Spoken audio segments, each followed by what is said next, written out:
Keçmiş sevgilisi döyüşlərdən qazandığı pulların yarısını almaq istədi, amma sonda özü ona borclu qaldı.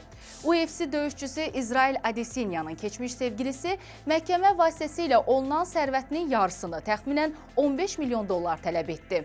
Rəsmi nikahları olmasa da Yeni Zelandiyanın qanunlarına görə uzun müddətli münasibətlər faktiki nikah hesab edilir və əmlakın bölünməsi hüququ yaradırdı. Məhkəmədə isə məlum oldu ki, Adesanyanın əsas aktivləri anasının adına rəsmiləşdirilib. Şəxsi hesabı isə hüquqi baxımdan demək olar ki, boşdur. Bu, məhkəmənin gedişatını dəyişdi. İdmançının keçmiş sevgilisi Charlotte Podrel'in hesabında təxminən 1 milyon dollar qalmışdı. Məhkəmə bu məbləğin bərabər bölünməsi barədə qərar verdi. Beləcə, Charlotte Adesanyaya təxminən 500 min dollar ödəməli oldu.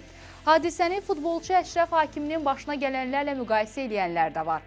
O hadisədəki kimi indi də əmlakı xilas edən ana oldu. Sizcə Adesanya keçmiş sevgilisinə haqsızlıq etmədi? Fikirlərinizi yazın.